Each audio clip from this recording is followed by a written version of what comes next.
दोस्तों, आप देख रहे हैं स्टडी विद गिरजेश का यूट्यूब चैनल। आज हम लोग पार्ट 2 के बारे में बात करेंगे। जो हमारा हिस्ट्री चल रहा था, इतिहास लेखन की भारतीय परंपरा के बारे में। तो आई होप कि आप लोग अच्छे होंगे, आप लोगों की पढ़ाई अच्छी तरह से चल रही होगी। तो चलिए स्टार्ट करते हैं। इतिहास लेखन की भारतीय परंपरा। बहुत से विदेशी विद्वानों का मत था कि भारतीयों में इतिहास लेखन की कोई समझ नहीं है, मतलब कि भारतीयों को इतिहास लिखने ही नहीं आता है। और इतिहास के नाम पर जो कुछ लिखा गया था वह बिना अर्थ वाली कहानी से अधिक कुछ नहीं है। उन्होंने कहा कि मतलब कि जो भारत के लोग इतिहास जो लिख रहे हैं वो उसका कोई अर्थ नहीं, उसका कोई महत्व नहीं है। उनका यह निर्णय सतही जान पड़ता है। मतलब जिन्होंने ये कहा था कि इसका कोई मतलब नहीं है, उनका निर्णय मतलब सतही, मतलब कि ऊपरी ज्ञान, मतलब उन्हें पूरी तरह से भारत के इतिहास के बारे में ज्ञान नहीं था। प्राचीन भारत में इतिहास के ज्ञान को बहुत उच्च स्थान दिया जाता है। उसे वेद के समान पवित्र माना जाता है। मतलब जो भारत का इतिहास है उसे वेद के समान पवित्र माना जाता है। अथर्ववेद, ब्राह्मणों और उपनिषदों में इतिहास पुराण को ज्ञान की एक शाखा के रूप में शामिल किया गया है। कौटिल्य ने अपने अर्थशास्त्र में राजा को यह सलाह दी कि उसे अपना कुछ समय इतिहास का वर्णन सुनने में लगाना चाहिए। मतलब इसलिए उसने कहा होगा कि जैसे कि जब राजा अपने प्राचीन इतिहास को सुनेगा तो उससे जो अच्छाइयाँ हैं वो आगे अपने अनुशासन में लाएगा, और या उसमें जो बुराइयाँ हैं उसे दूर करे, इस उद्देश्य से कहा होगा। तो चलिए आगे बढ़ते हैं। भारत का पौराणिक साहित्य विशाल है। मतलब जो भारत का पुराण है वो बहुत ही विशाल है। भारत में जो पुराण है वो कुल पुराणों की संख्या 18 है, जबकि इसके उपभाग कुछ हैं जिन्हें उप पुराण के नाम से जाना, उनका भी संख्या 18 है। और अनेक अन्य ग्रंथ हैं। सभी पुराणों में राजवंशों का वर्णन अर्जुन के पौत्र परीक्षित के शासनकाल को आधारभूत संदर्भ बिंदु मानते हुए किया गया है। मतलब जो पुराणों की जो रचना हुई थी वो अर्जुन, जो वो क्या नाम, महाभारत में जो अर्जुन थे उनके पौत्र, मतलब उनके जो भोजपुरी में बोलते हैं नाती, उनके परीक्षित के शासनकाल को आधारभूत मान के किया गया था। मतलब यही कलयुग का आरंभ है। उससे पहले की सभी राजवंशों या राजाओं का भूतकाल में किया गया था, उल्लेख भूतकाल में किया गया था। और उत्तरवर्ती मतलब कि इसके बाद के राजाओं का, और राजवंशों का उपयोग भविष्य काल में किया गया। संभवतः इसका कारण यह है कि परीक्षित के राज्यारोहण को कलयुग का प्रारंभ माना जाता है। मतलब जब महाराज परीक्षित अपना राज्य, मतलब उनका राज्याभिषेक हुआ होगा, तो उसी समय से कलयुग का प्रारंभ माना जाता है। ये क्वेश्चन पूछ भी सकता है कि कलयुग का प्रारंभ कब से माना जाता है, इसे नोट करिएगा। बहुत से विद्वानों का विचार है कि यह तथ्य की ओर संकेत करता है कि शायद पुराणों के लिखे जाने के काल परीक्षित के शासनकाल में पूरा हुआ था। मतलब जो पुराण जो लिख के पूरा हुआ था वो परीक्षित के शासनकाल में ही पूरा हुआ होगा। यूनानी इतिहासकार मेगास्थनीज ने उन 153 राजाओं की सूची के अस्तित्व में होने की पुष्टि की है जो तब तक बीते 6053 वर्षों में। ये पूछता है कि किसने 153 राजाओं की सूची प्रकाशित की जो पिछले 6053 वर्षों में हुए हैं। तो इसे ध्यान रखिएगा कि मेगास्थनीज ने की थी। कल्हड़ की राजतरंगिणी को पहली वास्तविक ऐतिहासिक पुस्तक माना जाए, जो मतलब भारत की जो पहली ऐतिहासिक पुस्तक है, मतलब इससे पहले कोई पुस्तक नहीं थी, तो वो कल्हड़ की राजतरंगिणी थी।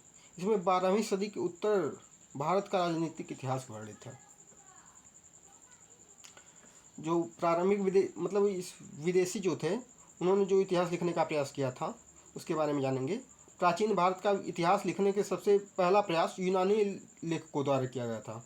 उनमें सर्वाधिक उल्लेखनीय Herodotus, Nearchus, Megasthenes, Plutarch, Arrian, Strabo, तीनी नहीं होगा, प्लिनी होगा, और टालमी है। टालमी को मतलब वो भूगोल का जनक भी माना जाता है। इतिहास लेखन का दूसरा महत्वपूर्ण चरण अलबरूनी से शुरू होता है, जिसका जन्म 973 ईस्वी में मध्य एशिया में खीवा, जिसे ख्वारिज्म के नाम से भी जाना जाता है, में हुआ था।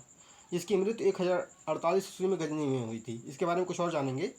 अलबरूनी ने संस्कृत भाषा का अध्ययन किया और भारतीय स्रोतों का सही ज्ञान प्राप्त करने की कोशिश की। मतलब जो पहले इतिहासकार जो थे उन पे उसने विश्वास नहीं किया, उसने सही ज्ञान प्राप्त करने की कोशिश की कि भारत का इतिहास क्या है, कैसे है।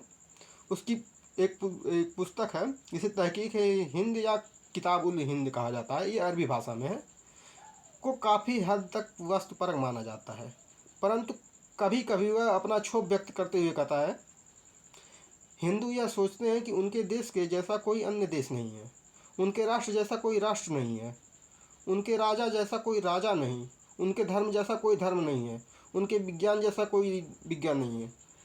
जैसे कि वो उसे क्षोभ मतलब होता है दुख, उसे दुख इसलिए हो रहा है क्योंकि वो तो विदेशी है, और भारतीय लोगों की ये सोच से उसे मतलब वो होता है कि मतलब ये अपने आप में वो गर्व महसूस करें, मतलब कि इनके जैसा कोई नहीं है।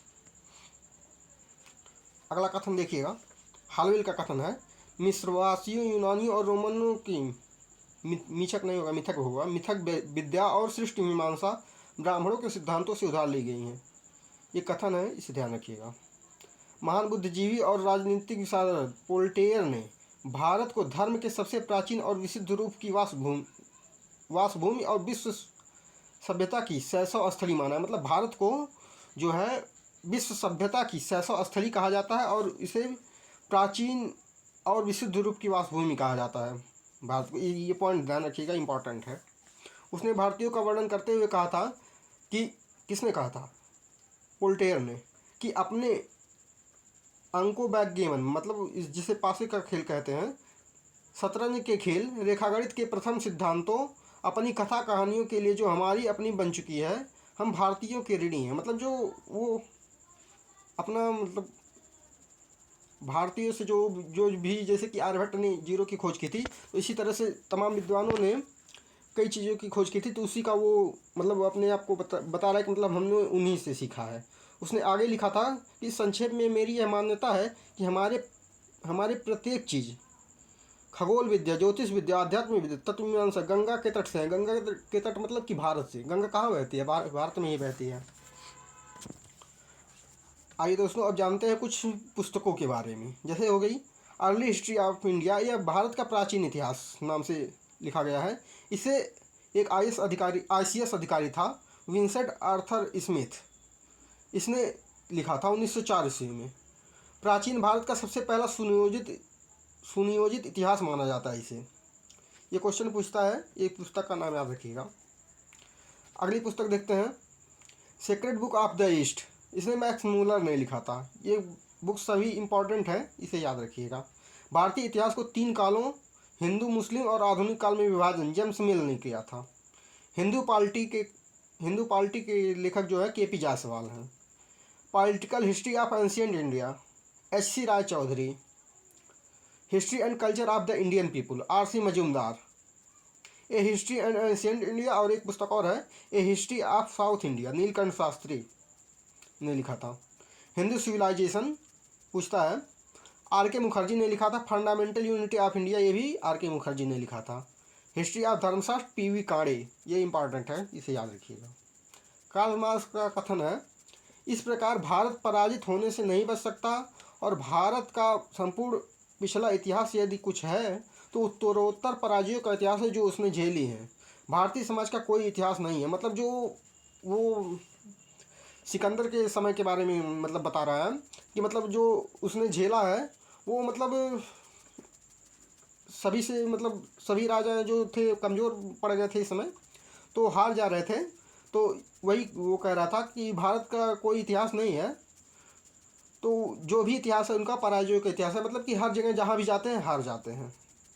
कुषाण काल को भारतीय इतिहास का स्वर्णिम काल कहा जाता है, ये भी पूछता है, याद रखिएगा। 12वीं शताब्दी ईस्वी में मुसलमानों की विजय तक के काल को सामंतवाद का युग अर्थात अंधयुग कहा जाता है। इंपॉर्टेंट है, याद रखिएगा। चलिए, क्लास यहीं समाप्त होती है।